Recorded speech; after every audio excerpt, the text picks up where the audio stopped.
Call the meeting to order. This is a regular council meeting. I want to begin with a bit of a plea. Last night I had the opportunity to attend a fundraiser for Al. I'll leave his last name out of it, but he would be proud to have his last name used. The fundraiser was for cancers below the belt, men's cancers. And his plea, and I promised to repeat it tonight, is men in the audience, men at home, get checked. Bend over, get checked. There's some things that can be prevented, and he will tell anyone that will listen that he almost died because he refused to get checked, and he now has a better prognosis than he would have. And so for men, for women, let's make sure that the preventive sorts of diagnosis and checks, that you do them all. You going tomorrow? Good stuff. Yep. Outstanding. Councillor Asmundson, you're a stand-up guy. Well, tomorrow we won't.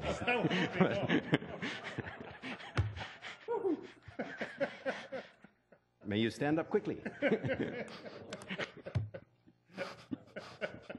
Mr. Clerk, please.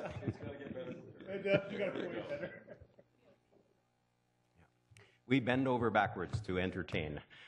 Mr. Clerk. He was old enough to remember Chevy Chase. And Yes, indeed.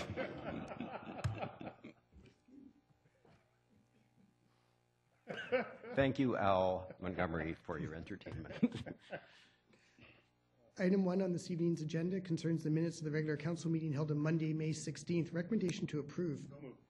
Moved by Councillor Asmundson, second by Councillor Marsden. All in favor? Opposed? Carried unanimously. Item 2 is minutes of the Chauffeurâs permit appeal hearing held on Monday, May 16th. Recommendation to approve. Moved by Councillor Marsden, second by Councillor Wilson. All in favor? Opposed? Carried unanimously. Item 3 is minutes of the Tri-Seas Healthier Communities Partnership meeting held on Wednesday, February 10th. Recommendation to receive. Moved by Councillor Marsden, second by Councillor Wilson. All in favor? Opposed? Carried unanimously. Item 4 is minutes of the Universal Accessibility Advisory Committee meeting of Tuesday, April 5th. Recommendation to receive. Moved by Councillor Zarrillo, seconded by Councillor Asmundson. Councillor Zarrillo. To make a quick note about the minutes on page 3, discussion points. The first one says that the discussion ensued relative to the following, and it talks about the importance of recognizing the culture of disabled persons and organizations supporting the disabled as part of multiculturalism with a capital M. And I don't remember specifically it falling into multiculturalism. I think that it was more into culture.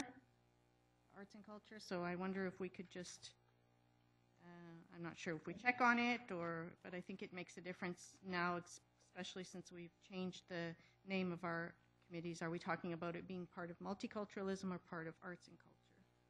This is a motion to receive, so. Yeah, as this is not the body to which the minutes pertain, this body cannot change the minutes, and it should be raised at the next meeting of this committee, but I think we can note that the observation was raised, but the minutes are here for receipt. Okay, so before we receive the minutes, can I just take this time just to thank staff for bringing the Arts and Culture Heritage Draft Strategic Plan to this committee. I know it wasn't planned, but in the end, it was a very interesting discussion, and some very good things came out of it, including a look at doing some wheelchair sports programs, so I want to thank them for that. Thank you. Okay, and the motion is to receive. All in favor? Opposed? Carried unanimously. Item 5 pertains to the Sports Council meeting held on Wednesday, April 27th. Recommendation to receive. Moved by Councillor Towner, second by Councillor Wilson. All in favor? Opposed? Carried unanimously. Item 6 is the minutes of the Joint Family Court and Youth Justice Committee meeting of Thursday, April 28th. The recommendation is to receive, and I believe that Councillor Towner has some observations. Thank you. I'm the Coquitlam representative on this committee, and I have a letter here from the chair that I'd just like to read out because this committee has become disbanded. So I'm just going to take a few seconds here to read out the letter that the chair sent out. This was May 19th, 2016. Dear colleagues, it is with great sadness that I announce that the Joint Family Court and Youth Justice Committee will be disbanded. The committee is no longer a statutory requirement as of this year, which means that the municipalities are no longer required to maintain the committee. It is unfortunate that the new members are not able to be absorbed into other committees at this time. However, it may be possible for them to attend another committee as a volunteer. The following year, there is the possibility they could apply for committee membership. The Ride the New Wave event was an excellent way to wrap up this year. It's been a pleasure working with you all. Thank you for your sincere support. Sincerely, Chauffeurâs, Chair. And I just want to say thank you to everybody who's ever been involved in this committee.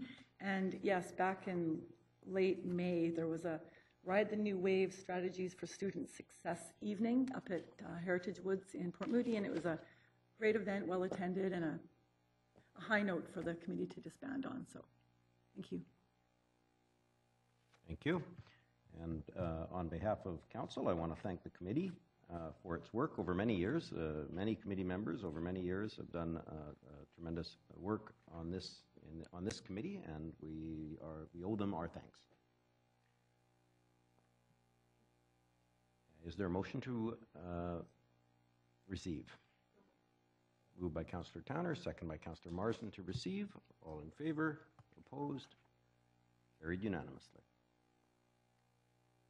Item 7 is minutes of the Coquitlam 125 Anniversary Steering Task Force meeting of Tuesday, May 10th. Recommendation to receive. Moved by Councillor Wilson, second by Councillor Marsden. All in favor? Opposed? Carried unanimously. Item 8 is the informal notes of the Coquitlam 125 Anniversary Steering Task Force meeting of Tuesday, May 10th. Recommendation to receive. Moved by Councillor Wilson, second by Councillor Towner. All in favor? Opposed? Carried unanimously. Item 9 pertains to the Sustainability Environmental Advisory Committee meeting of Tuesday, May 24th. Recommendation to receive. Moved by Councillor Asmundson, second by Councillor Wilson. All in favor? Opposed? Carried. Oops. Councillor Zerillo. So this is the Sustainability and Environmental Advisory Committee, correct? To the clerk? Yes. So there was a OB item about backyard chickens, and it was mentioned that the committee member asked if it would be possible for staff to provide her with the information relative to council's past considerations of the issue, and staff undertook to do so. Can I ask that staff share the same information with council when it becomes available? Absolutely. I think we've received the question a few times, so it's kind of have a stock answer prepared, and we can get that out forthright. Thank you. Okay.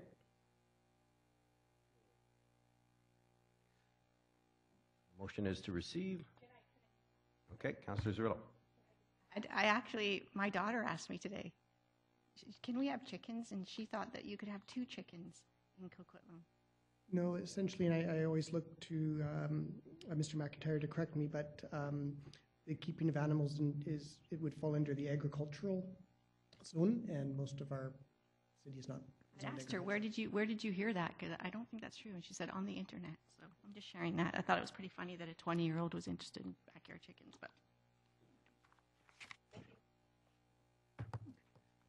Okay, now the motion is to receive. Oops, there it is. All in favor? Opposed? Carried unanimously. Item of business arising out of that committee's meeting concerns the Environmental Achievement Award Subcommittee's update, and the committee's recommendation to council is that council direct that the awards portion of the Environmental Achievement Awards event be held biannually, every 2 years, rather than annually. And 2, for 2016 and beyond, endorse the addition of a Lifetime Achievement Award category to the Environmental Achievement Awards, specifically for those in the community who have been volunteering for 20 years or more. Moved by Councillor Asmundson, seconded by Councillor Wilson. All in favor? Opposed? Carried unanimously. Second item of business arising out of that committee's meeting pertains to the presentation they received on March 29th regarding species at risk nesting birds. The committee recommendation to council is that council consider expanding the policies and regulations that the city has in place to protect wildlife such as nesting birds and species at risk, and direct staff to undertake a review of the appropriate city policies, regulations, and resources relative to same and provide recommendations in a report for council's consideration. Moved by Councillor Asmussen, second by Councillor Reid.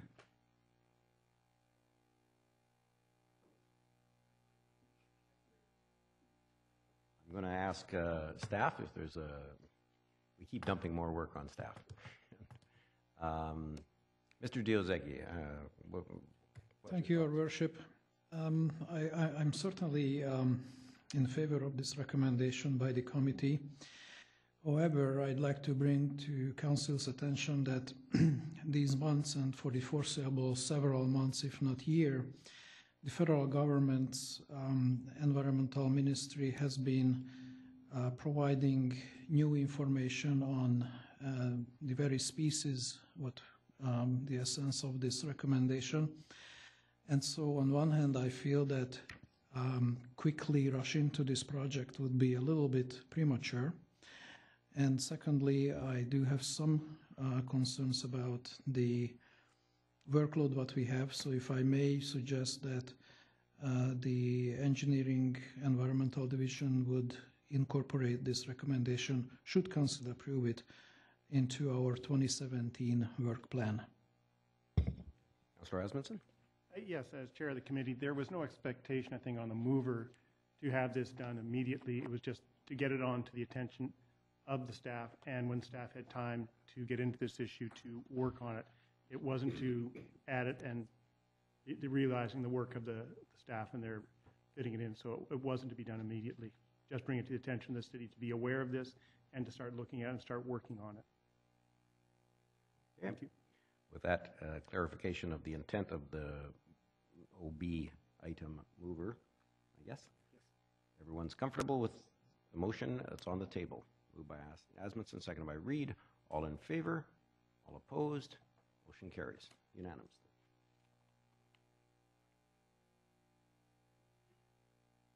Okay, Councillor Asmussen. Thank you, Mr. Stewart. Out of respect to some of the people that are here today for the notice of motion item at the end, I would ask that that be brought forward. I'm going to be moving a motion to defer, and for those people that are here, rather than having to stay to the end, and since they're here for this and being deferred to a later meeting, because the reason for deferral would be that, do I have to state that now? Or? It sounds like that's the gist of why we're moving it forward, Yes. so go ahead. Both Councillor O'Neill and Councillor Hodge are not here, and it would be beneficial to have both them here to discuss this item, especially Councillor O'Neill has made submissions when the province was taking in submissions on this. So if we could have that moved up to this point of the meeting and dealt with it now so these people can know that that's being deferred and they don't have to stick around for the rest of the meeting. Are there any? Okay, that's a motion to bring it forward, seconded by Councillor Martin. All in favor? Oops. Councillor Zerillo on the motion to bring it forward. On the motion to bring it forward, not talking about it right now? Bring it forward, then. Just to bring it forward to here. Okay, and then we'll vote on a deferral after that? So then I can speak on the deferral after? I don't need to speak Well, on in fact, you'll be the first speaker given that this is your motion. Right? Okay? Yep, okay. So the motion is to bring it forward. No other speakers. All in favor? All opposed? The motion carries unanimously. Mr. Clerk. Item 19 is a notice of motion pertaining to campaign contributions at the municipal level. It was moved by Councillor Zerillo and seconded by Councillor Wilson at the May 16th regular council meeting. Following a series of whereas clauses, the motion is therefore be it resolved that the province prohibit political campaign contributions from corporate and union sources at the local government level in the province of BC, and be it further resolved that limits be placed on the size of individuals and candidates' contributions to campaigns, and finally, that the City of Coquitlam submit this resolution to the UBCM for its consideration and support at their 2016 annual convention. As per our procedure bylaw, Councillor Zerillo, as the mover of the motion, has the right to speak first. So it puts me in a difficult situation because I understand that someone's going to request a deferral, so I don't want to get into a whole presentation and then have deferred and have to speak on it again. So what is the best way forward on this? Right now, there will be a motion to defer. You could speak all you want here now, or you could just allow the motion to defer to take place, take a position on the motion to defer. If council votes to defer, then we have this thing just next week. Can we do that? Very good. Okay, and Councillor Asmundson. Yes, I'd like to move a motion to defer. Sorry, defer to? Defer when Councillor O'Neill and Councillor Hodge are both back for it. Mr. Clerk would probably prefer that it not be named specific because there may be someone else. Okay, well, But June a specific date, June 13th? June 13th. I believe that one member of council may be absent still on the 13th, which will Okay. take us to June 20th. And I'm just in the, I believe that's still in advance of the UBCM's deadline, which I think is the 24th of June or 30th of June. So I think that leaves us on safe ground, and The 20th then. it would be the 20th and not the 13th. Okay, so move that defer to June 20th. Motion is June 13th, seconded by Councillor 20, sorry, seconded by Councillor Marsden. On the question, on the motion to defer, I'll allow Councillor Zerillo first. You're up. Thank you. So You're next. deferring an item because of a councillor or two missing is certainly not a new thing. In fact, it was only a few weeks ago that we did exactly that out of respect of the opinion of a missing councillor and a missing colleague. So today there are a quarter of our councillors missing, and I do feel that in the spirit of democracy, their voices should be heard on this topic. I think it's an important one. And this motion is about renewing the public trust in municipal government bodies, and to have the full government body here seems appropriate to me, so I absolutely support the deferral. Thank you. I was just going to bring up that I will be absent for the 13th, but you've already fixed that to the 20th, so that's good. I'm looking forward to it. Okay. All good? Nobody else? The motion is to defer to the 20th. All in favor? Opposed? Carried unanimously. You can stay till then if you want.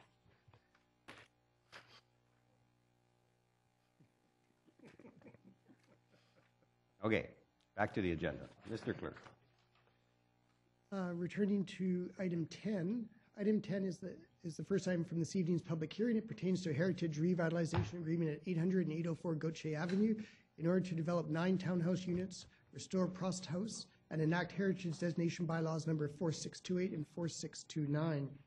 Staff recommendation is that council give second, third, and fourth and final readings to City of Coquitlam Heritage Revitalization Agreement Authorization Bylaw 4628, and second, third, and fourth and final readings to City of Coquitlam Heritage Designation Bylaw number 4629. Moved by Councillor Asmundson, seconded by Councillor Reid. I will say that I used to, as a young boy, I used to climb along with my friends the vine maple right across the street from this house, and so I kind of remember the house. I remember the family that lived there, and I support the idea of trying to do what we can to save those homes that have some heritage significance in our community. I do have an issue with a visitor's parking spot underneath living area, but that's another question. Councillor Marsden. Thank you. Just a clarification for staff. When we heard this, when the house was constructed, 1944 for the cottage, 49 for the home itself, and again, we're talking about mid-century. It is not currently one of the 32 identified heritage homes in the city. Is that correct? Yes, through your worship, that's correct. We actually have 2 sort of inventories of heritage buildings running in parallel in the city. One of them was adopted by council, and that was an inventory that was originally done in 1986, of which the 33 buildings remain at this time.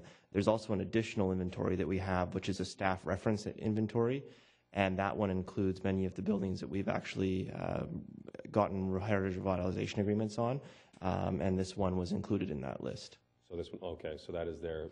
Can you give a ballpark how many other homes we have? Because I know in having spoken to the architect, he talked about the age of buildings. If we don't save the 50-year-old ones, we won't be able to save the 70-year-old ones 20 years from now. So it's an interesting exercise to go through.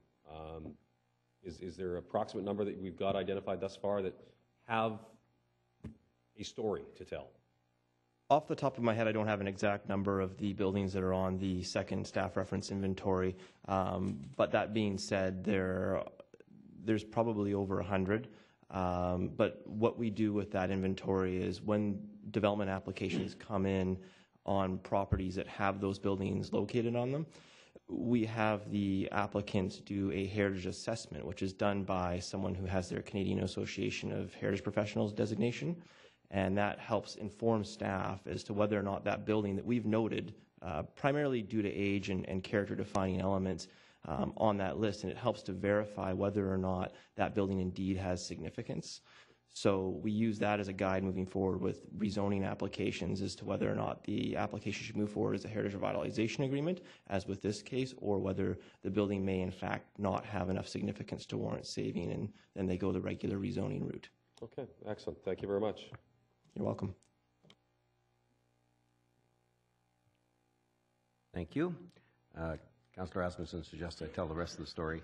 We used to climb the Vine Maple waiting for the bus. The BC Electric bus would come along Alderson, but one of us would be up at the bus stop on Alderson because he'd have to scream so that we'd all come running to catch the bus, and usually he'd scream on time, but sometimes we didn't make the bus because we were up that Vine Maple. And that's the end of the story. Back in the day. Oh, stop. All in favor? Opposed? Carried unanimously. And with no need for that story. Item 11 pertains to zoning amendment bylaw number 4684, which is for a proposed subdivision at 1415, 1419, and 1423 Pipeline Road. Staff recommendations that council give second, third, and fourth and final readings to see if Coquitlam zoning amendment bylaw number 4684. Moved by Councillor Reid, second by Councillor Zerillo. Councillor Wilson. Thank you. We had an email from a resident in the area expressing concern about the creek in the backyard, and asked a bit about this when it came for first reading, but I just was hoping you could confirm that there's proper separation and that the topography is adequate for this housing so that the resident can not be so concerned. Thank you, through your worship. Yes, as part of the application, the applicant has retained a qualified environmental professional who has looked at the watercourse as well as the surrounding area around it and established what the appropriate setback is from there. And similarly to the other subdivisions that have happened in the neighborhood, we will be securing that through a covenant and ensuring that there's no encroachment into that environmentally sensitive area.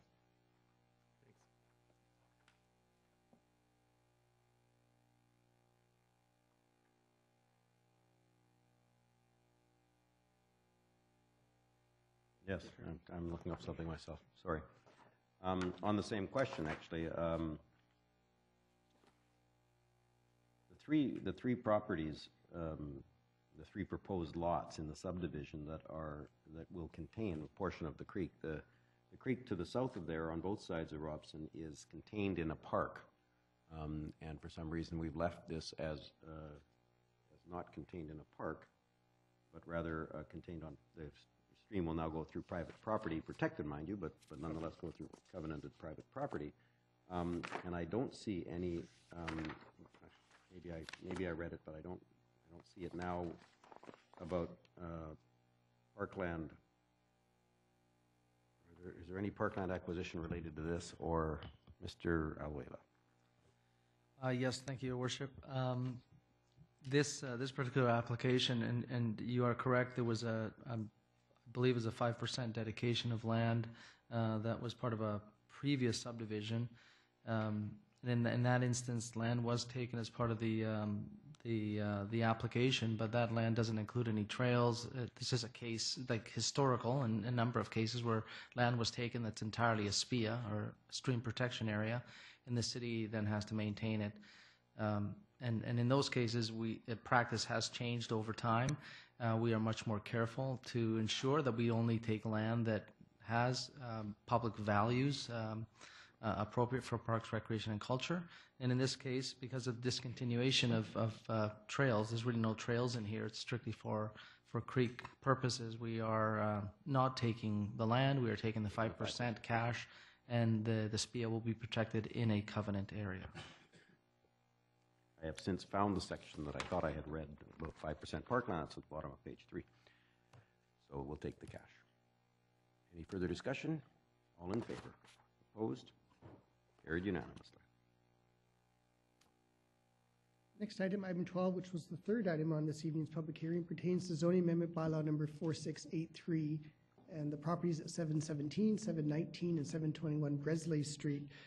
Although the agenda page and public hearing brief originally note that fourth reading was to be granted this evening, that is incorrect, and what staff are recommending is that council give second and third readings to City of Coquitlam zoning amendment bylaw number 4683. Moved by Councillor Marsden, seconded by Councillor Asmussen, with the anticipation that fourth reading would be at the same time as a development permit sometime in the future. Councillor Zerillo.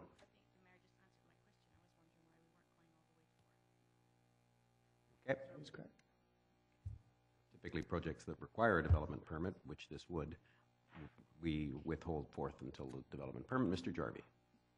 That is correct, yeah, Your Worship. Typically, when there is a development permit associated with a rezoning, we would hold that until the fourth reading until the DP is ready for authorization. So we've got a few minor details to resolve, should council grant second and third. And when the DP is ready, it'll come back to council with fourth and final reading.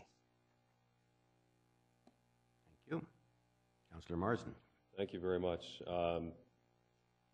Good-looking project. I am going to support it. This is an area that's seeing a fair bit of development, and there's been mixed results with regards to how well it's worked in terms of impact on neighborhoods. So I want to ensure that the signage, and we've heard good positive things about the latest project completed by Ventana. Heard good positive feedback with regards to the good neighbor policy that's in place, with regards to the signage, and with regard to the responsiveness. I want to ensure that the proponents of this get that message extremely clearly through the process, that we would anticipate a significantly similar or perhaps even better level of communication than Ventana has provided here, recognizing that it's going to be the second major development on that street at the same time. So I really encourage staff to drive that message home, that the neighborhood's not disrupted more than necessary. Thanks. Could Your Worship, appreciate Councillor Marsden's comments on that. And actually, it's a little bit reassuring to see some of the input. There's one email in particular from a resident in the area. And yeah, they've had some issues to contend with there in the past. And I think everyone has worked to pick up their game.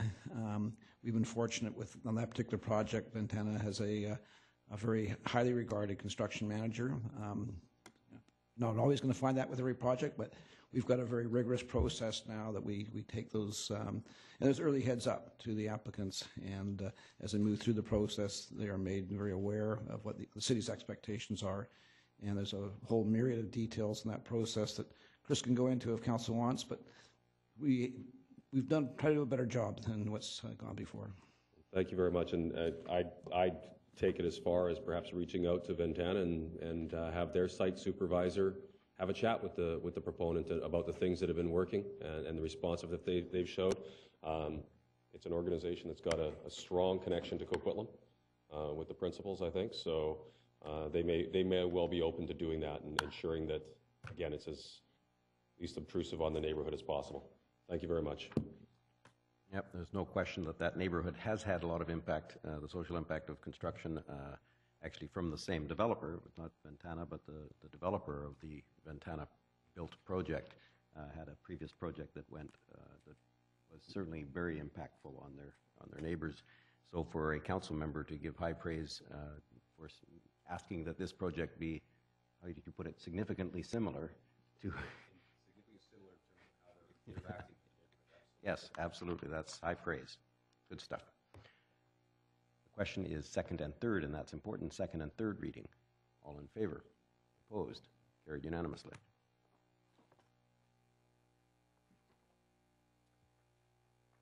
Item 13 is the first staff report of this evening. It concerns consideration of second, third, and fourth and final readings of zoning text amendment bylaw 4672 to amend regulations associated with liquor retail stores. Staff recommendation is that council give second, third, and fourth and final readings to see Coquitlam zoning text amendment bylaw number 4672, which has been amended to maintain the minimum separation distance between liquor stores and wine stores to schools at 300 meters. Alternatively, council may choose to abandon City of Coquitlam zoning text amendment bylaw number 4672, give first reading to City of Coquitlam zoning text amendment bylaw number 4690, and refer this bylaw to public hearing. Move option 1. Option 1 has been moved by Councillor Asmussen, seconded by Councillor Towner. Councillor Wilson.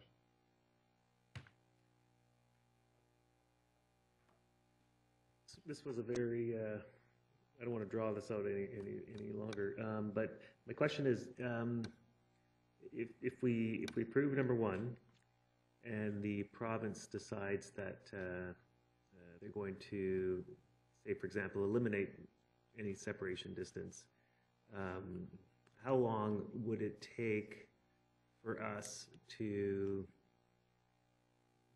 change this regulation to have it go to 1 kilometer or 500 meters?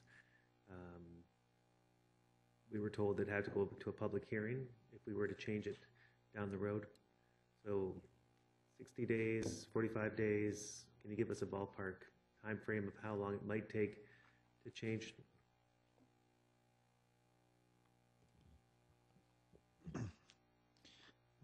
Your Worship, that would certainly be the commitment is on this point, if supported by council, along with some other items that have been discussed through this lengthy process. Plus, who knows what else the province is going to roll out in the next number of months.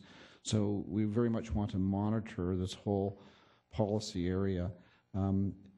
If there is, and it sounds like there's a clear concern at council, if the province was to somehow do away with that 1 kilometer separation, the council would be looking to staff to quickly report back on that and come back to council with the necessary bylaw amendments for consideration, and that can be done within a month or so. It's a bylaw process that we've gone through with some.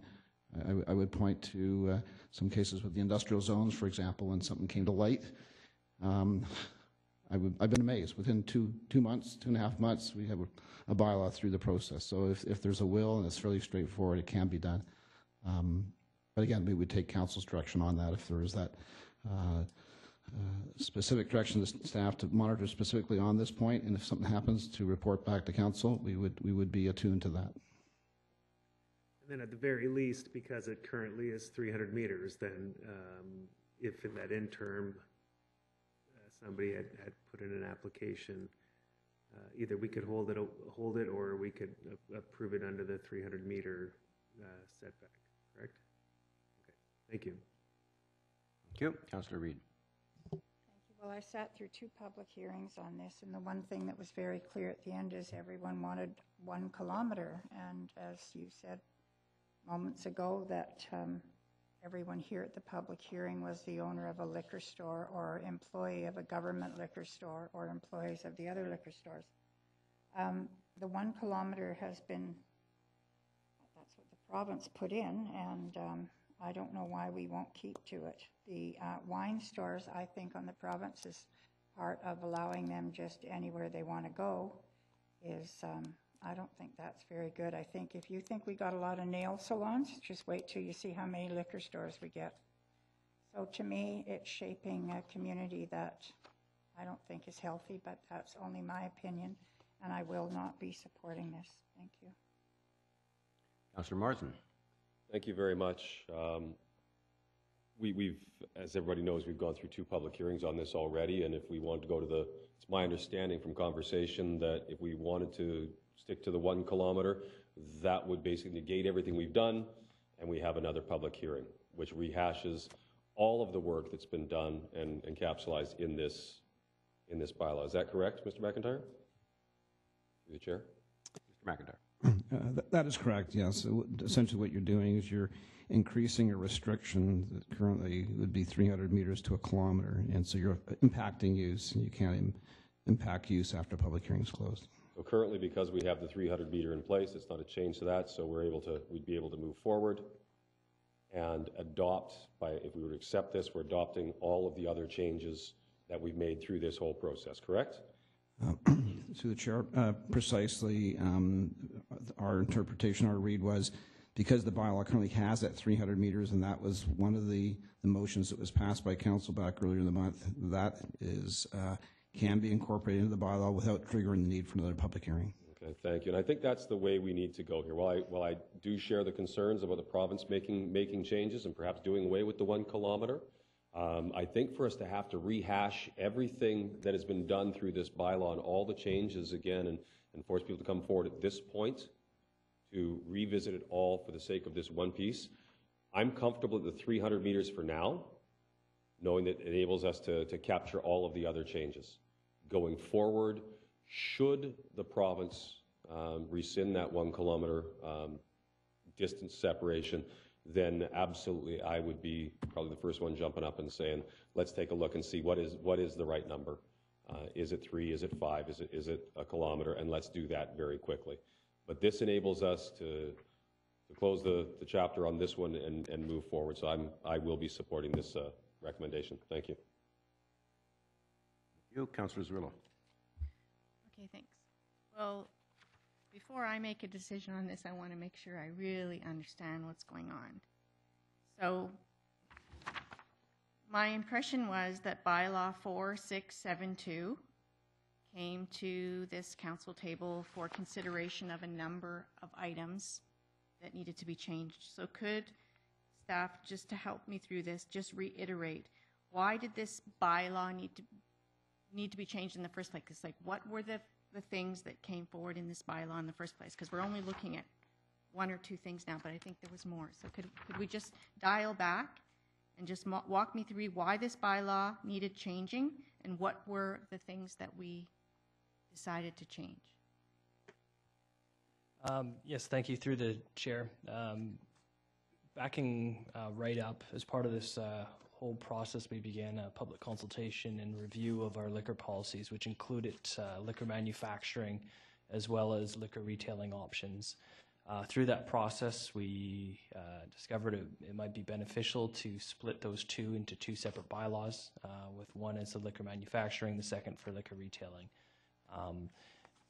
After we made that decision, we presented the bylaws to council for consideration as 2 separate items at the public hearing. The liquor manufacturing has since been adopted, and at the council meeting following the public hearing for the liquor retail, there is a couple motions or amendments put on the floor to change that bylaw that included reinstating the 300-meter separation distance from schools to liquor stores, as well as increasing the the separation distance between liquor stores from 300 meters to 1 kilometer. So those were the 2 amendments that have been noted that are on Bylaw 4672. Sorry, the separation distance between schools, maintaining it at the 300 meters, and the second was on, both would be included in Bylaw 4690, should council wish to go that way. So staff were responding to the motions put forward, and our recommendation is that Bylaw 4672 be given second, third, and fourth and final reading. That was an excellent recap. Thank you. Okay, so really we're just talking about 2 things. The 300 meters, bringing that back for 300 meters between schools. So could I please get a reminder of what was the vote on that? Because we did them as motions during the exercise. So can I please get the...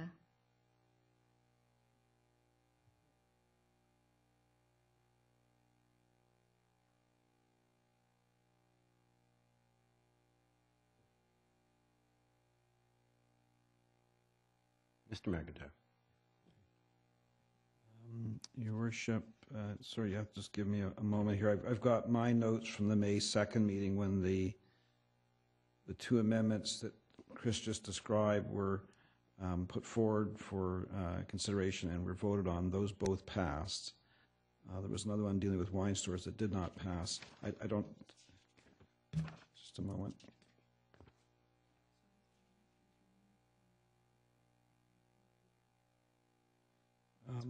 No, I'm sorry.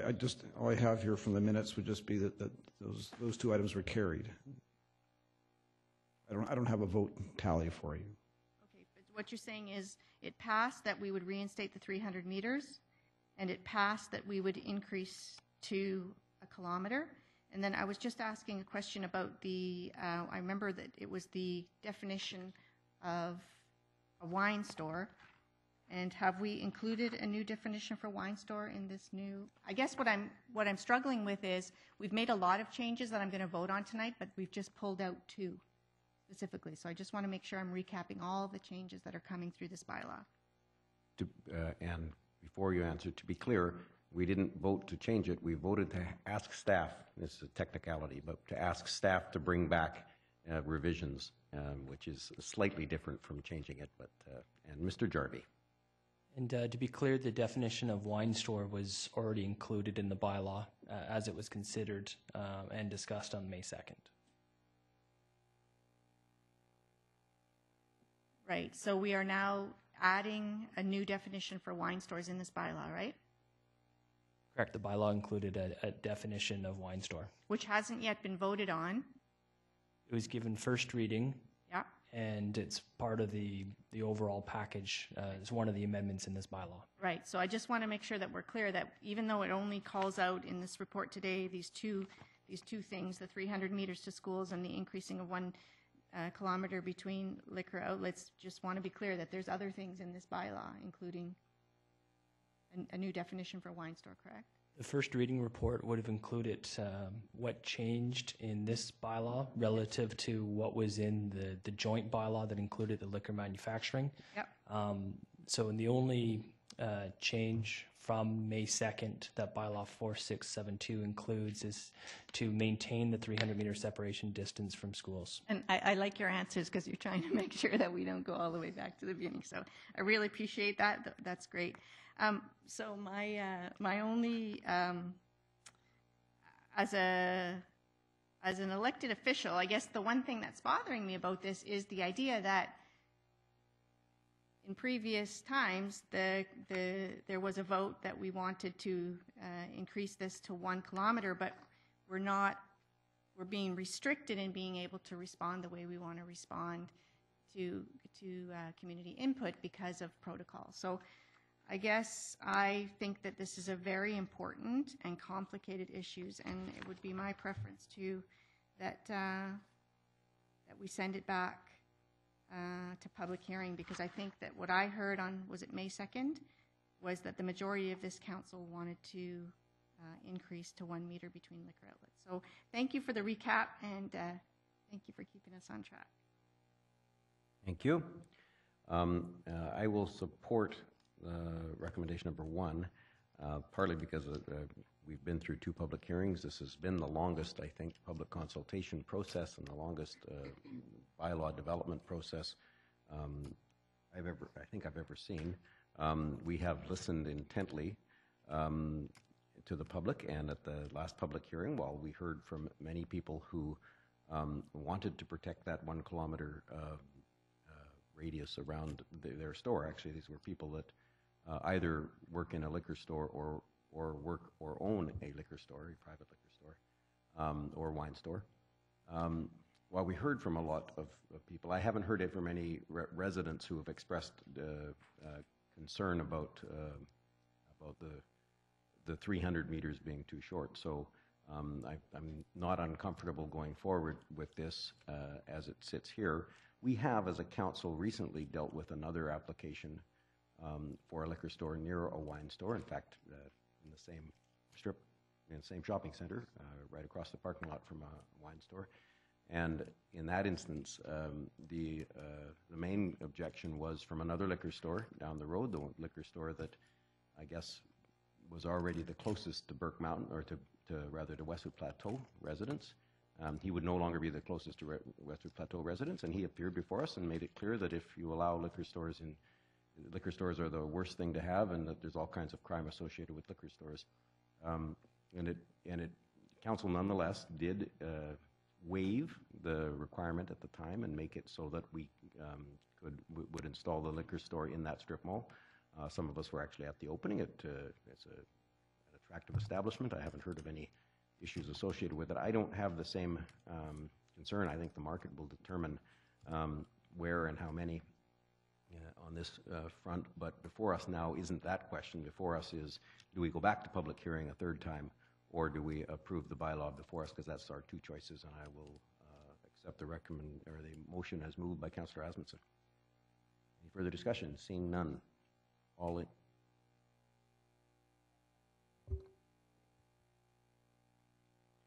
Is there a motion for a second round of debate? Yep. Councillor Zrillo for a second round. Seconded by Councillor Wilson. All in favor of a second round of debate? All opposed? Motion carries. Councillor Reid. The wine store that you're referring to was for VQA wines. The wine stores that are being referred in this license just aren't VQA. They're totally open wine stores. Is that not correct? No, actually, she sells European wines too. Well, I was told that they were just VQA wines. Oh, VQA? Okay. VQA. Okay. Sorry. Big difference. Okay. Fair enough. So this is a different product. It's a different duck. Same pond, different ducks. Okay, fair enough. I don't perceive as much of a difference as you, but anyway, before us now is this question. So, all in favor? Opposed? Enough. This is the recommendation number 1 is before us, moved by Councillor Asmundson and seconded. All in favor? Opposed? Councillors Wilson, Councillor Reid, and Councillor Zrillo are opposed, but the motion carries.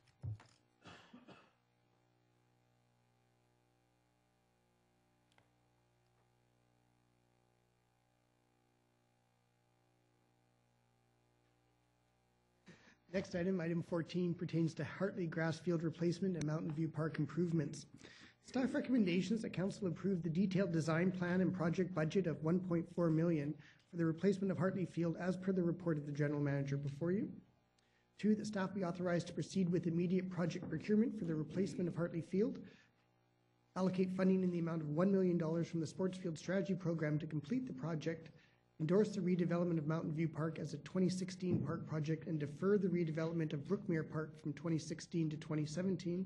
And finally, that staff be directed to proceed with public consultation to determine the potential improvements to Mountainview Park and bring forward a detailed design for review and approval in fall 2016. By Councillor Reid, second by Councillor Towner. I have one question of staff. I assume it's strategic initiatives.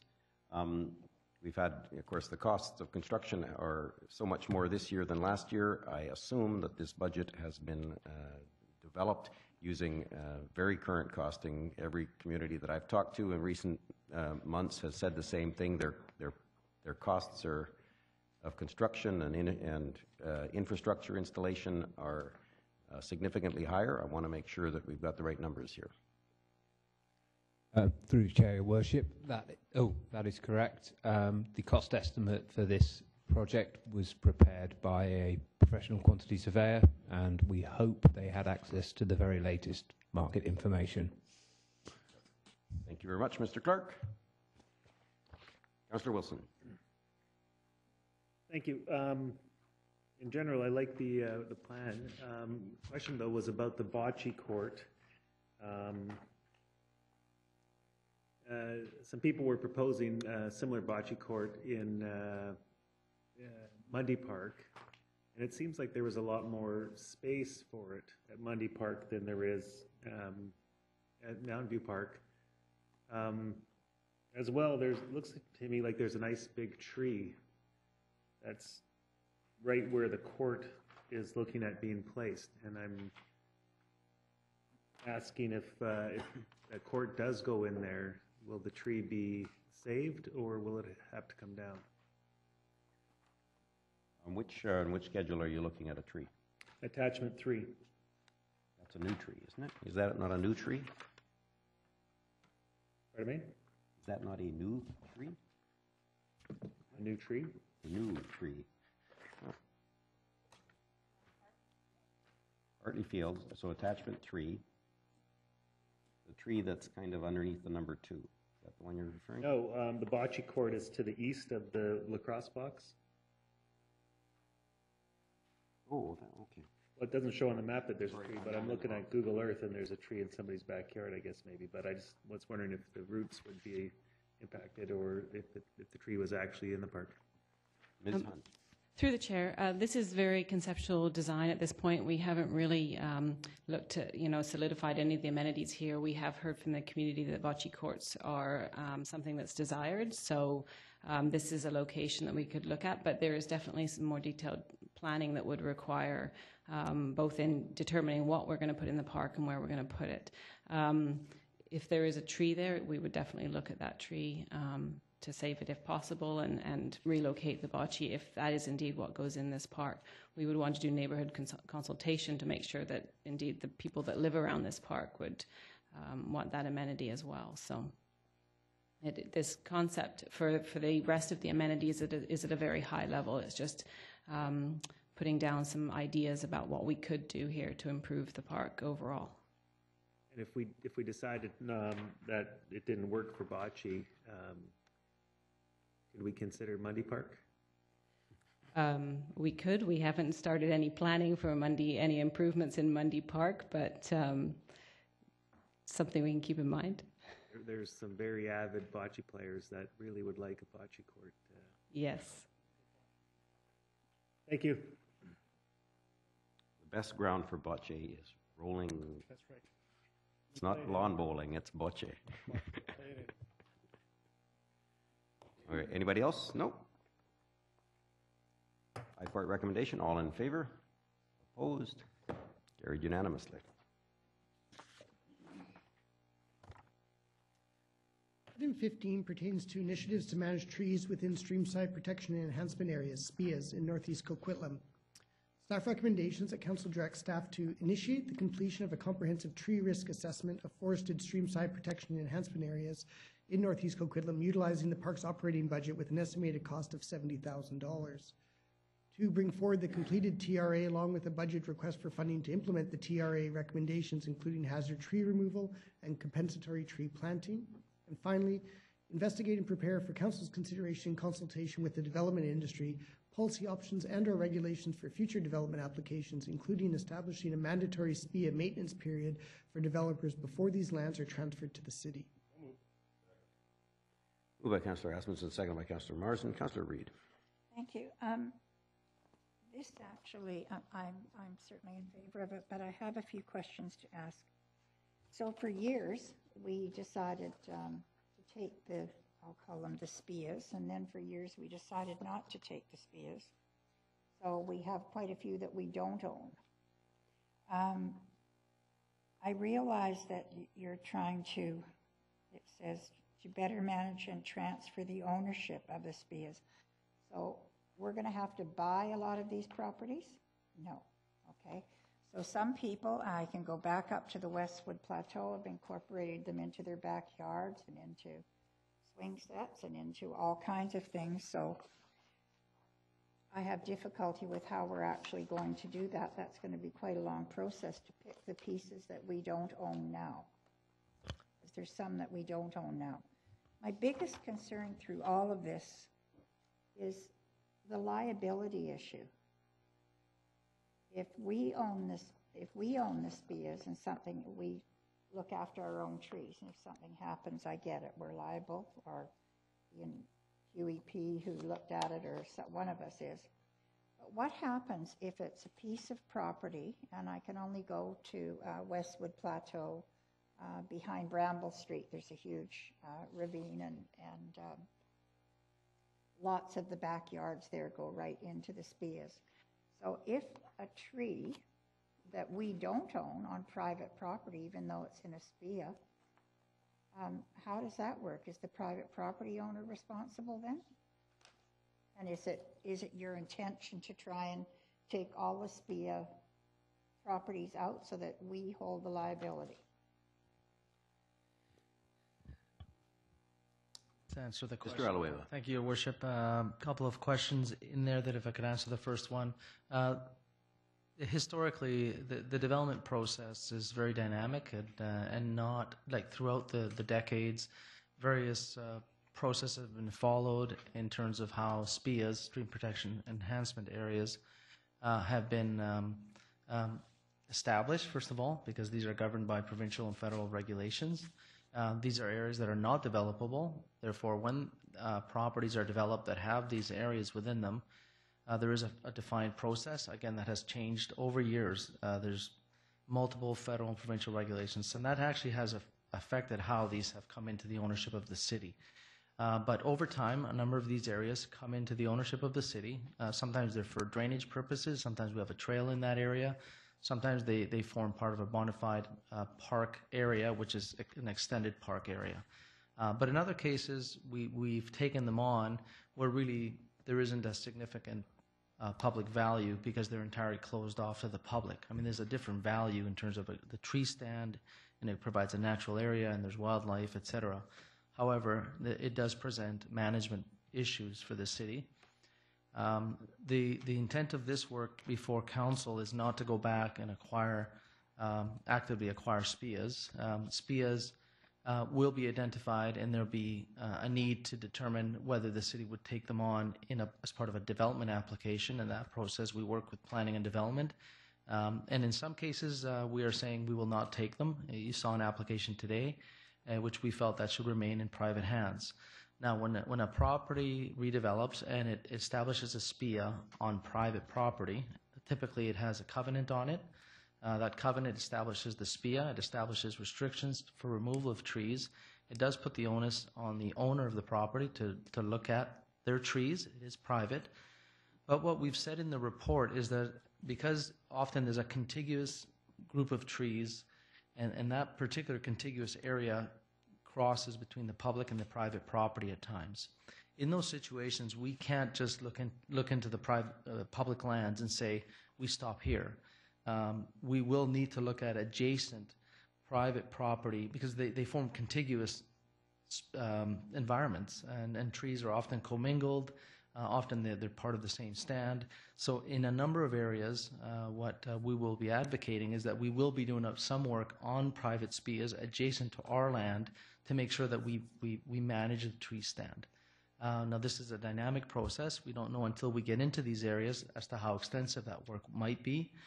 Obviously, our objective is to make sure these areas are wind firm, and the minimal amount of encroachment that our activities go into the private space, the better. But until we get into these areas, we won't really know, and that's part of what we've identified here. So if there's one that's in private hands still, it's the liabilities to the property owner. It is, yes. Thank you. Thank you. Councillor Wilson. Is it feasible that when we start this work, and we're looking at an area and the trees on the outer edge are in really rough shape and they have to come down, and we start working closer to the stream, is it feasible that there might be a whole section of trees eventually that have to come down, and you'd have to replant to protect the stream in some of the areas that we're looking at? Through the chair, I do have Lanny England, who's our manager of urban forestry, and one of the examples that we highlighted in the report does outline that kind of a process that occurred on a private site, on a site that we had a SPEA, and there was a private SPEA area, and when we got into the number of trees that had to really be looked at because of they were not wind firm, there was some hazard risk associated with those trees, we ended up having to take a few more trees than we wanted to. And that's a process that is unknown until you get into those spaces. There is a restoration as a requirement that we've got to still restore the area, and it is an environmental area. So our staff are quite familiar with that process, and we'd work within the appropriate means to make sure we do that. But we are responsible to make sure that first and foremost that tree stand is wind firm, and that's the prime and governing objective. And so, with more extreme weather, potentially 5 years down the road, we have to do the same thing. Is that possible? I think we've raised some of these realities around trees. A tree may be in great shape today. In 2 years, it's in declining condition for various reasons. It could have a number of trees around it that had to be taken out or that came down, and now the wind regime and the sun, exposure in that particular environment has impacted that tree over time. And that does occur. Many of our tree stands are wind firm, and they're very, very sound, but we are finding that the storms, some of the severe storms and the drought together have had some impact, and we do have to get back in there, and as a matter of regular work, we've got to make sure we keep regularly going in and managing these in a proactive way, which is why we've highlighted the resource issue for our staff as well, that we've got to really look at that in our upcoming budget cycle, because the number of calls we get from the public are quite high. There's a greater amount of public kind of concern in these instances, and we are going to be requiring some resources to proactively manage these issues. So based on the experience that we've had now, and I wasn't on council when the whole discussion about changing the distances and that happened. That was a long time ago. So that knowledge, much more knowledge about climate change and how the impacts are playing out. Are we going to change our approach to dealing with this issue as we move ahead here, or are we going to keep doing pretty much what we were doing? I'm assuming you're referring to the stream protection regulations, and yes. These regulations are very extensive, and they've got a lot of underpinning measures that have been established provincially, federally. There's a lot of very good science that goes behind these, but again, we're dealing with dynamic environments, and there could be things that are being done by adjacent property owners that are also weakening the edges of these tree stands. So there's many factors.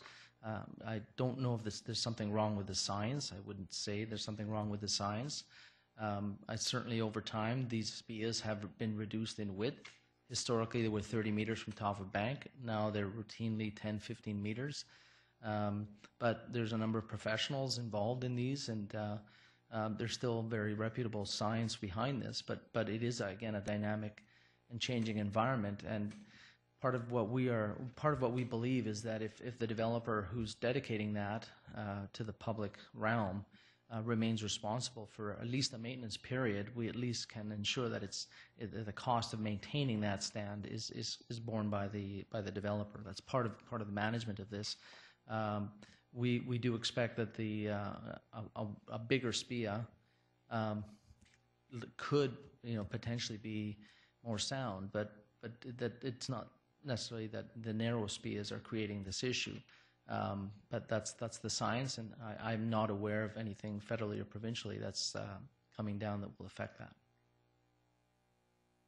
Even with the experience that we're having, and I'm sure other municipalities are having, they're not looking at any changes that Not that I'm aware of at this point.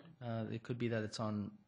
I've seen it on agendas at Metro. I've seen it on a number of other agendas provincially, but I haven't heard of anything specific coming down on changing the stream protection regulations. It's a fine line between sort of a precautionary principle and trying to find what would most likely be acceptable based on the cost of land nowadays. But I would hope that we would err on the side of caution in this case. So. Thank you. And just to clarify, from our perspective, planning and development works through those regulations. There's regulations in the zoning bylaw. They reflect a very detailed process that has been refined over probably almost a decade, I guess, and Jim could talk to that process. From our perspective, we work to make sure that when these areas are provided to the city and that we do take them, and there's a reason for us taking them, that they're properly managed. Our work with planning and development now is to ensure that potentially we could have a maintenance period that we can look at, as well as other potential measures. If I could, Your Worship, thank you, Raul. And by the way, planning staff work quite closely with Raul's team on this report because it's a mutual challenge we have. A number of things. First, I just maybe offer just a personal observation. Where I live, in the lower part of the Westwood Plateau on Waterford, there's a branch of Hoy Creek right behind my property. And it was, my understanding was that greenway or greenbelt was determined under the previous streamside protection regulations, the SPR. And essentially what I found when I bought the property was one of the big attractions for me, because it had this beautiful forested area and this steep ravine just right off the backyard. And so that was established 25 years ago, back in the early 90s, as per the SPR. It's interesting that I dare say when I on occasion go up to northeast Coquitlam to tour some of the development sites up there, the ravine setback areas look remarkably a lot like what I see behind my house. And so I'm not sure in the end of the day that the RAR is really measurably that much different in certain circumstances than what's happened in Westwood Plateau. But just further, if I could, and we experienced some windfall in our ravine recently with the windstorms over the last year. In fact, my neighbor to the south had a tree, a hemlock, come down. We heard it Sunday night, big crack. Tree comes down, grazed off the side of my neighbor's house. They were quite shocked. We were in communication, and I was quite impressed with the response of the urban forestry group from Parks, Rec and Culture. They were on it. Actually, I understand that Lanny was out there that night. They were on it on Monday. They did this assessment along that interface behind my property, and I guess others along that ravine watercourse area, and they identified trees, primarily hemlocks, that were prone to trunk rot. It can come down, and that was the tree that struck the house. So it really, I was very thankful that there was that prompt response. They took out a tree behind my house, did a very neat and quick job. A little more light in my backyard. Kind of missed the trees, but that's okay. But it just goes to show, as Raul points out, it's a dynamic environment.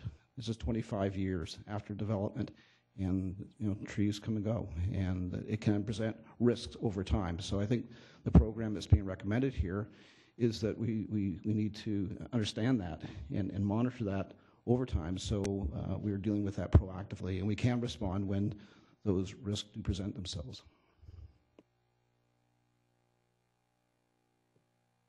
Thank you.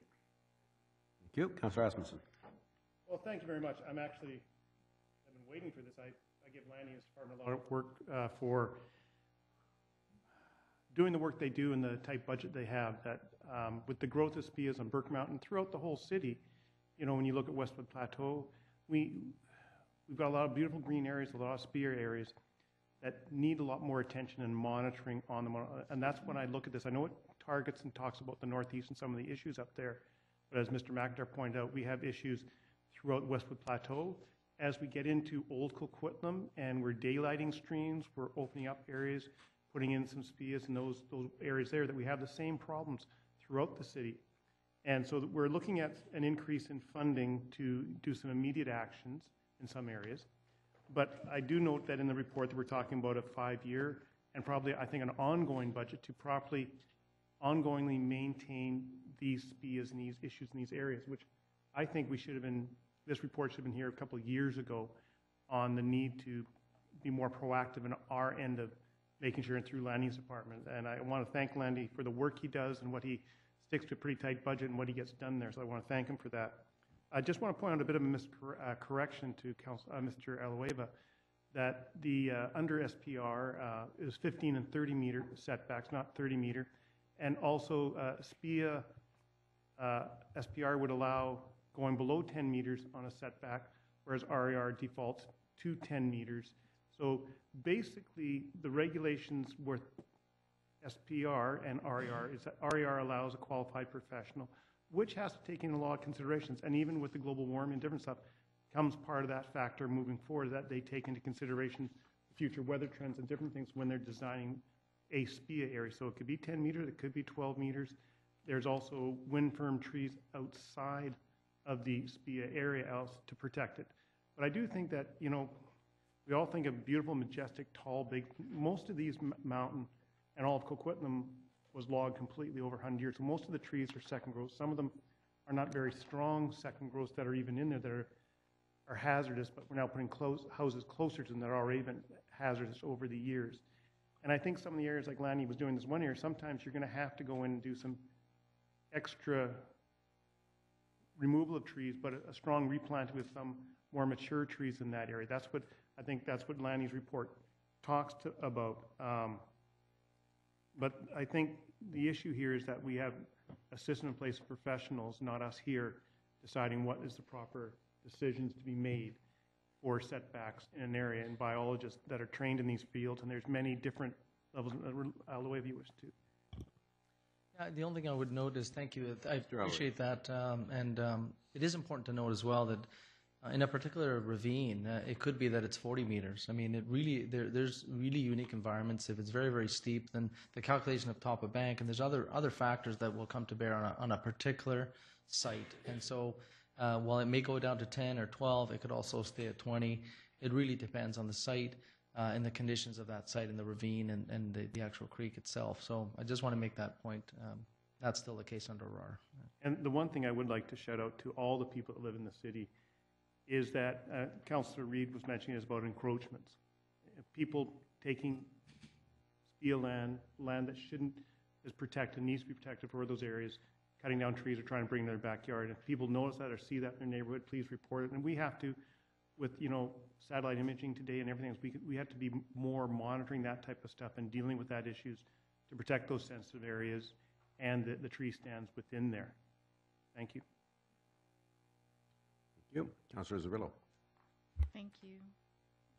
Just want to expand a little bit on what Councillor Asmundson said, and to say, yes, I was very happy to see this report. I see that it is going to cost some money to do a little bit of catch-up. And I'm wondering if, I guess I'm not wondering, I want to expand on what Councillor Asmundson is saying, which is, I think across the city, we're going to need to look at this. And I would prefer not to piecemeal it. I know on this first time through, we're going to have to piecemeal a little bit to get ready, to get caught up before we make any changes to how the city takes on SPEAsâ. But I wanted to ask if it's possible to really, if there is budget request coming for 2017, that we really look at the whole tree canopy, the health and the size of the tree canopy in Coquitlam, because I think that we're going to lose a lot more trees than we thought just to get caught up, and I would like us to be able to have an understanding of where we are baseline for our tree canopy and where we should be in the future. So I guess what I'm saying is I'm interested in investing in trees. I think it's a community asset that we should be looking at as a community asset. Lastly, I just had a question. It popped into my mind. It may be not something that we can do, but I'm wondering if the city should, maybe by the way of a letter after all of this work is done on the SPEAsâ up in Burke, make the province aware of us having to do this work and how much it has cost us, how much it does cost the taxpayer, how much it does cost municipally to do this, and maybe we should do that based on the size of or width of the SPEAsâ. I don't know, but I'm just wondering if it would be good information to share with the government bodies above us that make regulations of how much their decisions cost our taxpayer. I don't even know if that's possible, but it just seems like sometimes the two arms of government aren't necessarily talking to each other. But I just want this staff to know I'm interested. Action item number 3, urban forestry budget and resources. I really am. I'm open to putting some in as a community asset, some money in. Thanks. Oh, are you going to, any answer around the letter or making the provincial government aware of the cost of this? I'd be interested to hear if there's a staff response or the mayor. Mr. Aloeva. Yeah, I don't see a reason not to. I think it's important over time, and provincial, federal regulations over time, that they do, have a sustained impact on local budgets. We're going to be talking to a number of municipalities that have similar issues to us as part of our policy work. We'll talk with them as to, what are the kind of costs they experience, and I think it's. I think we'd certainly bring forward some of that information to council, and if there's a will on council, then that could certainly be part of a communication to higher levels of government. Like I said, I have seen some of this on recent agendas at the metro level, and it might be raised. It might be part of the conversation there, and that might be a very good platform to discuss with other municipalities facing this issue, and whether there's that issue has to be presented to the province, or should be presented to the province.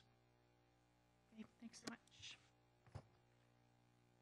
And I'm glad Councillor Asmussen actually explained quite well the challenges we had a number of years ago when we were trying to determine the RAR versus SPR, and we opted for a process that allows a professional to get on site rather than determining what the setback should be. In Victoria, by regulation, we determine what the setback should be on site, and you examine the science associated with that particular site.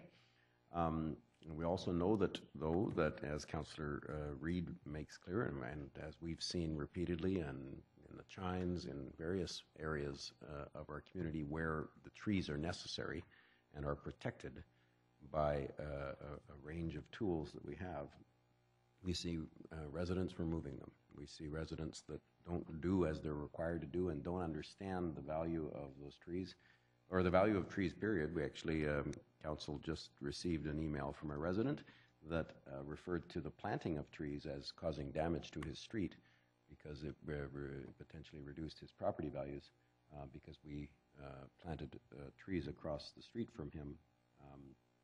And it's that kind of perspective. It's not widespread, I don't think. I think most people value the trees in their community. But we have to make sure that everyone respects the value of those trees, the value that trees generally provide, particularly to SPEAsâ lands and to sloped lands in stabilizing otherwise unstable slopes. Seeing nobody else, motion is before us, a three-part motion. All in favor? Opposed? Carried unanimously. Next item, item 16, pertains to wheelchair accessible taxis. Staff recommendations that council support Coquitlam Taxi Group's application to the Passenger Transportation Board for 21 additional taxi licenses, of which 9 are accessible taxis, and 2, instruct staff to forward a copy of this report and the council resolution to the Passenger Transportation Board. Moved by Councillor Zerillo, second by Councillor Towner. Councillor Asmussen. Thank you very much. Good to see they're asking for more accessible taxis. I think Mayor Stewart's pointed out in the number of years over that while they may have accessible taxis, there ain't of them going to be on the road for people to be using, or they have to call in and wait a couple hours before they find a driver to get it on the road. Any response? I'm going to take that sort of rhetorical question as a question to staff, if anyone has a response on that. No, I don't think they don't. This was an issue. It was an issue repeatedly in the past, and I know when they were before council, the cab company was before council on another issue, another question related to the sharing economy. They made it clear that one of the values of cab companies is that they have wheelchair accessible cabs, and that was ironic because at the last time they'd been before council prior to that was because they didn't put any of their accessible cabs on the road because they're more expensive to operate. They did make a commitment at that point that they would have them on the road, but I recognize that the accessible cabs are often the last vehicles to go on the road because the operating cost of an accessible vehicle is perhaps twice the cost of a Prius. And I don't know if Mr. Diozegi has any input on this question, now that I've given him enough time. Thank you, Your Worship. Because I raised the issue. Essentially, from the staff's perspective, this is a kind of a good news story. We are very supportive of increasing the number of cabs, particularly because of the accessible cabs. As you could see in the council report, Coquitlam Taxi at this point doesn't have any accessible taxis, and with this change, should it be approved, they will have 6. And the other 2 companies will also have more. As our community grows and our population ages, there's absolutely no question that the demand for accessible taxis has grown, and likely it will keep growing. Also, there is some added attention to this issue, in part because of the very good work by the Universal Accessibility Advisory Committee to council. So really, there's not much more I can add to this. It's really good news. Thank you, Mr. Diozaki. I just want the taxi industry, I think with Uber and stuff, we've talked about before, needs to step up their game. I hope they're stepping up their game here to better service our community, our handicapped community, that they don't have to wait an exorbitant amount of time to get an accessible cab out to them. I'm glad that Coquitlam's going to have this all owned by the same company, though. So all these taxis out here, and we've had the issues before from when I was chairing the Universal Accessibility Committee about the ability of waiting such a long time to get a cab to go home where an ordinary person wouldn't wait so long. So that's just a message. You can pass that on to them. I'll support this. That's just an issue that's been out there before. Thank you. Okay. There was one other issue that was raised a number of, perhaps a couple of years ago when the taxi companies were looking to perhaps use some of their cabs downtown in Vancouver on, I believe it was Friday and Saturday nights, or it might be just any night. I don't recall exactly. Council didn't see that as a good idea. Is that part of the discussion at this point? Is that part of their motivation, or are they actually contemplating these cabs are needed in this market and would serve this market? I know that at least one of their companies primarily almost exclusively serves the airport, and I don't know so I'm trying to understand their commitment to this market. Mr. Diozaki. I'm aware of the additional intent, and I have to admit that my understanding of the cab licensing is very superficial, but my understanding is that if cabs wish to service either the cruise ship terminals or the airports, then they need specific licensing agreements to provide that service. And there are also limitations if they work outside of the areas where they are licensed. In case Coquitlam, there are regulations whether in other jurisdictions they can pick up fares or not. Thank you. And the last point on the accessible side, on 3 occasions now I've tried to assist a person with disabilities, a person in a chair or a scooter, get a cab, and in all 3 cases we ended up calling Royal City Cabs, and they were here within 10 or 15 minutes to serve the disabled community here, because the Coquitlam group was simply unable to do it. And I take them at face value when they make the commitments that they made to us. I trust that they will understand the value that we place on accessibility in this community, and that they will serve our residents as they have committed to do. The question is our support. All in favor? Opposed? Carried unanimously. Item 17 pertains to the Lansdowne Forcemain replacement. This is project advancement. Staff recommendation, council approve the allocation of $1.9 million from the sewer asset replacement reserve in order to advance the replacement of the Lansdowne Forcemain in 2016.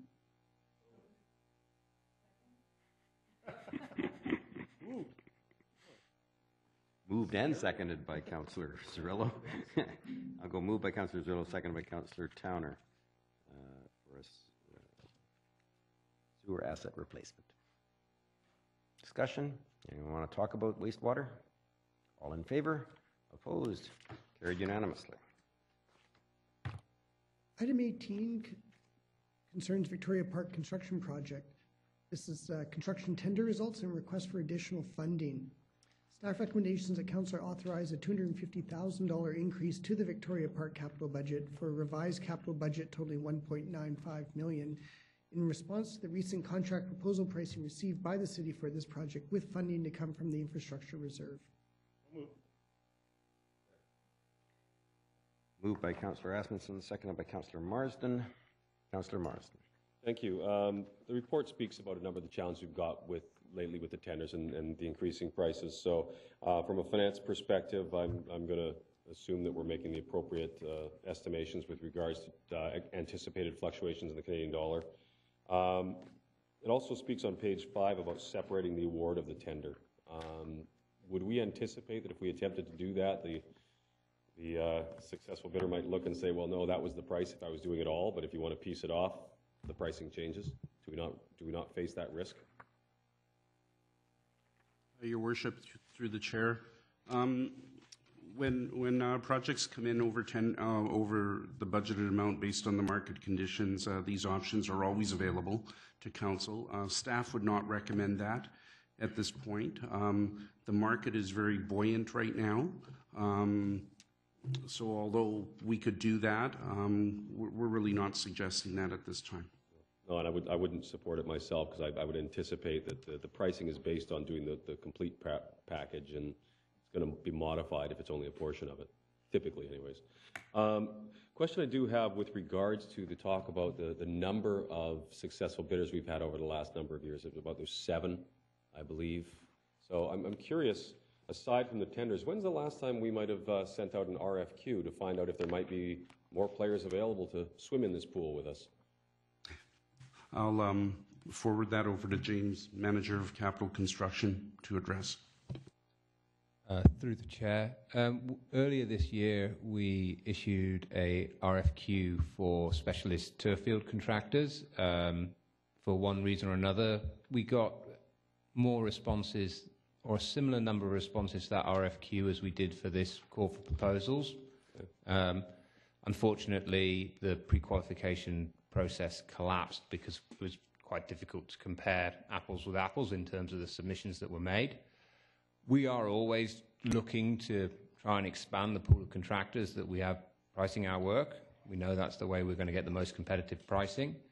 And we're continually working on that to try and increase. We've been recently given the name of another contractor who may be qualified. These are specialist pieces of work that do require specialist skills and experience for them to be installed correctly. Yeah, I understand that. That's why I'm wondering if, as markets change, individuals that might have been doing it for a number of years in their entrepreneurial spirit may recognize that there's an opportunity, go out on their own, and so anytime there's an opportunity to reach out there and say, is there an opportunity there to expand the field and at least manage the process that way. So. But given the market the way it is right now, I mean, the other alternative is to cut back on what we want to do in the park, and that, to me, just isn't an option. Thanks. Thank you. Councillor Cirillo. Yeah, I had a request as a follow-up to this report, actually. I'd like to see the stats on the over budget for, perhaps I'm going to pick a number, the past 10 park projects. I'd just like to see the trend. How many have been completed under budget, on budget, and how many have come forward for an over budget request and percent, and for those under and over, if we could get the percentages. I'd just like to understand if this is a growing trend or not. So I actually thought Victoria Park was a nice park. I wasn't that keen on making a whole bunch of changes in that park, and I've heard that from residents as well. Obviously, some upgrades were necessary, but I actually think maybe we need to go back to the drawing board and see what kind of park we can make for $250,000 less than what's being asked for here. So I'm actually not going to support the additional funding for Victoria Park. I think we should get innovative and make a nice park within the means that we have available to us. Thank you. Thank you. I'm in a similar position here. I don't see the urgency on this one. We've got a couple of weeks ago we had to approve some stuff that was a high priority for this council. I don't see this, so I'm leaning toward either. Let's step back. Let's pull away from a hot construction market and reconsider this one at a different time. Perhaps redesign it slightly and then tender it in the fall. I think we'd end up with a more competitive environment at that point. The alternative to that, and I would support it as well, is to take the skateboard park out. It is a separate contract. It's a specialized contractor, so it's relatively easy to price off. I used to be in the construction industry, and there's no question that if you ask the contractor after he wins the bid, how much for this, the price is different from what it was included in the bid, unless it was a specialized contract, in which case he can't, there's no way to lie about it. You simply, so I'm contemplating whether we can sever the skateboard portion of it and bring it, reduce the scope so that it's within the approved budget. I think we have to, we're always mindful of the tax dollars that we spend. There was one suggestion that was made to us that, this is ridiculous. What staff should, this was from a resident, the staff should do is exaggerate the budgets so that they always, your construction projects always show up under budget, which we deliberately don't do. We actually make sure our budgets are accurate. They're estimates, accurate estimates of what the cost will be, and I would be really angry if we ever headed down a different path, though. So we're not punishing people for getting tenders over budget, because the alternative then is to have them overestimate. In this case, it's no surprise that the tenders are coming in over, because they're coming in over all over the Lower Mainland. So I think it's appropriate that we either make some adjustments and re-tender in the fall, or, and that would be perfectly acceptable, sever the skateboard park from the process, and I suspect that would put us right in there. I don't know if Mr. Sinisha has some concept of the value of the skateboard component, but it's a relatively easily severable component, I suspect, Mr. Sinisha.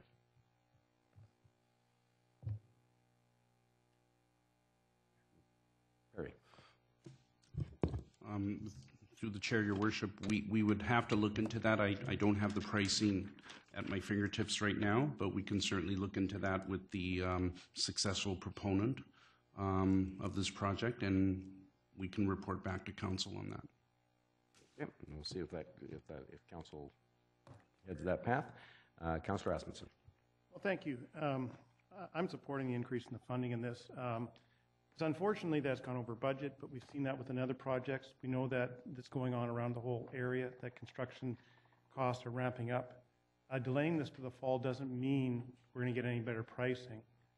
If we were to delay it to the fall, what we saw with Mr. Alloway with Lee Park, we've had some difficulties and completions due to the rain and the weathering conditions, and you will pay extra costs by a contractor to add those costs in due to the drainage issues, the conditions of rain and stuff that we'll get through the fall that will delay this type of project. I would also note, I guess in hindsight, Council 2 years ago deferred the Lee and Victoria Park projects. If we hadn't deferred them, they would have been built by now and they would have probably come in on budget. But by deferring them to do the Rochester Park, we've now inadvertently put them into a hot market. And now, to the people in the Northeast Coquitlam that have been waiting for this park, it was supposed to be a couple of years ago, are now going to have to maybe reduce the scope of a park in their area or have it delayed for a further period of time, which doesn't guarantee any savings and costs, but once again, delays a project that was already delayed going into the Northeast. I think that's one issue I don't want to support. I think we want to get on with this project, get it done, especially the Super 8 field. I can, if they come back, I can maybe look at the Mayor Stewart's suggestion about the skate park. But I do think that sends a message that we have increased the plaza, which we have for a timeline. Rochester Park, at that time when we did the deferment, was not a project on the Parks Department's radar to be done in the Rochester Park. We've done 2 increases for Rochester Park. And right now there's very limited sports fields in the Northeast, and we need to get this field so at least we can have Super 8s. It will never be a regulation full-size field, but it'll be able to, when it's done, to actually be a Super 8s. And the field in that baseball diamond in there was in terrible shape for a long time. It was the only little field in Coquitlam, but it was a very tiny field. And so I am supporting moving forward with the increase in budget. We have an infrastructure reserve budget of, I think, $3.8 million in an infrastructure reserve that we can take this money from to get it done and move on with this. We got a contractor, we got a contract awarded. The other problem is what we're not factoring into is the extra staff time that we would, if we were to change the scope or delay the project to have it sent right back, we'd have to go back to all the public consultation again that we've done on this project in the community, and the staff time and the work involved in that and the cost involved, that should be figured into that part of that decision. So at this point in time, I'm supporting moving forward with the extra $250,000 increase, realizing that just not the city of Coquitlam, but all municipalities around here are facing cost increases to get projects, and especially in park projects, on time, and I would stay the course. Thank you. Thank you. Councillor Reid. Thank you. I want to see this go ahead too, but I would like to refer it back for 1 week if I could, just to check our numbers and see what options we would have of taking something out, maybe till fall or, some other way. We're so busy right now, but this is a really important part to me too, but I'm going to feel more comfortable if I take another look at the budget and what all we have in it. But I don't want to be longer than a week. Is that fair? How are you at building things? Your Worship, through the chair, I don't think a week would be possible. I don't believe there's a meeting, so it would be at least 2 weeks before we come back to council, if not 3. Will that delay? I mean, we could still move forward in 3. That's not going to delay the project if we decide to go ahead as is it? Through the chair, it will have an impact on the schedule of the project in terms of it's quite a long run project because the sports field component takes a long time to establish. I couldn't tell you what the detail was, but it will have an impact on the schedule for the delivery of the project. Okay, well, I still need to look at the details, so thank you. To hold your motion to refer, Councillor Towner. Thank you. I was leaning the same direction as Councillor Zerillo and Mayor Stewart, but if Councillor Asmussen is correct that this project has already been delayed, that was before my time, I wasn't aware of that. It doesn't seem right to me to delay this park again or reduce the scope. So I will approve the budget overrun at this point. Okay. Anybody else? So your motion was to refer it to staff for 2 weeks to look at the numbers. Okay, the motion has been moved and seconded. It's a motion to refer for 2 weeks to figure out whether there's a scope adjustment that's available to us that makes sense. Councillor Wilson on the motion to refer. I maybe misread the report, but it did, to me, it sounded like they had kind of done that and they'd give us some options, and so I agree. I mean, it'd be great to have a second look at it, but I guess I'd want to ask, will that deliver something different than what you delivered in this report if we give you 2 or 3 weeks to revisit the options? And I mean, I guess if you look at what Mayor Stewart suggested, which isn't in the report perhaps, but and to be clear, I have suggested something that isn't included in the report. The alternatives, as starting on page 4 at the bottom, the alternatives were deferring the construction till 2017, separating the award of the recently received tender into general and specialist, and option 3 was revise the scope of work and retender. And I was talking about a very discrete revision of the scope such that you wouldn't have to retender. And it's the only part of the project that you could sever without having to retender, I suspect. and I wasn't being critical. I thought it was, Mr. Clark or Mr. Stanisha, either one. We have walked through some of these options with the purchasing department. There are some risks associated with the proponent's right to withdraw their proposal if we do want to make a significant change to the scope of the work. And that's something we'd have to look into as part of speaking with the leading proponent.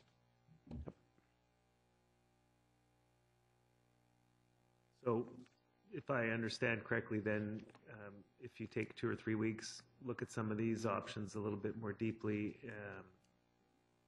there might be something that can be done to do it without adding another $250,000. Is that?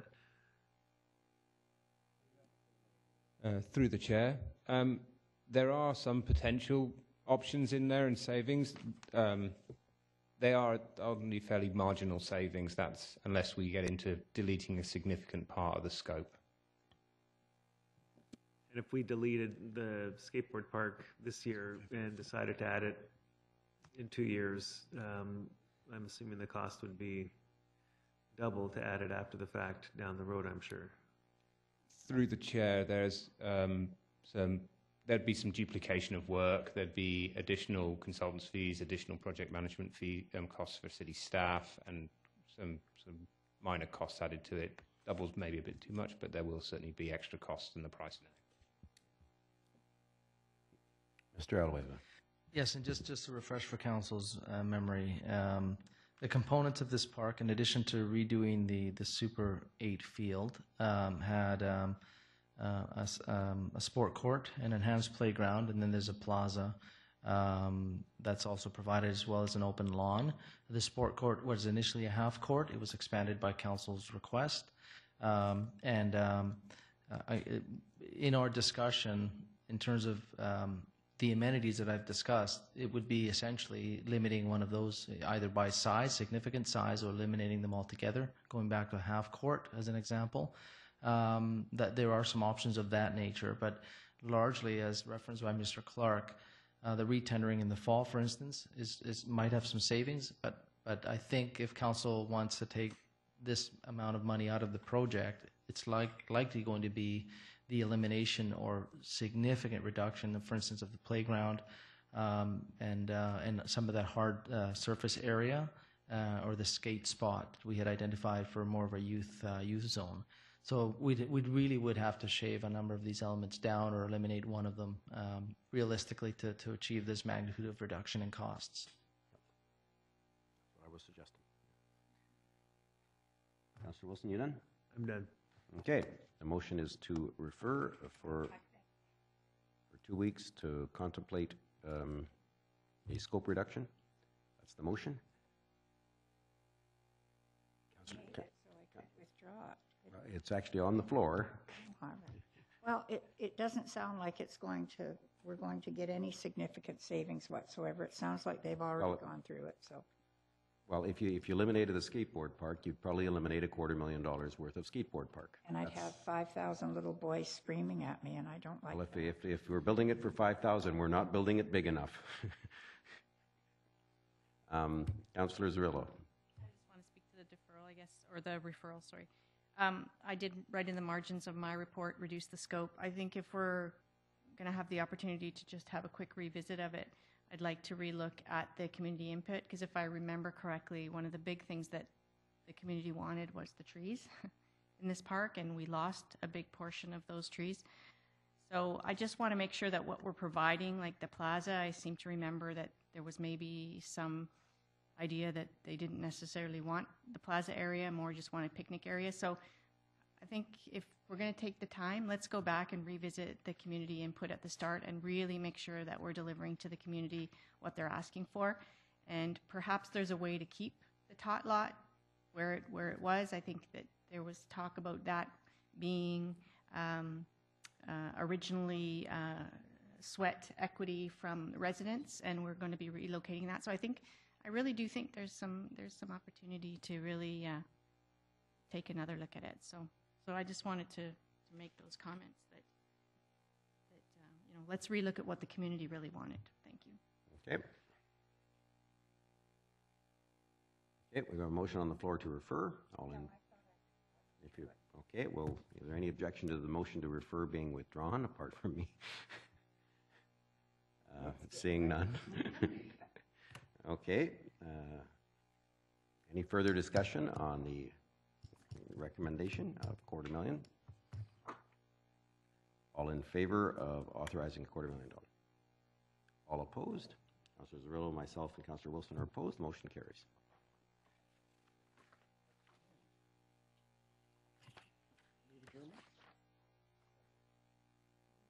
No. The notice of motion was advanced to item 8 or 9. So the notice of motion was deferred, so that is the last formal item on this agenda.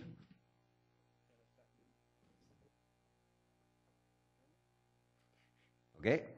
A motion to adjourn by Councillor Rasmussen, seconded by Councillor Marsden. All in favor? All opposed? Motion carries. We'll now have a public question period from our audience members on any items in tonight's agenda. Are there any audience members who have any questions for us on tonight's agenda? Any questions at all? Questions at all? Thank you all for coming.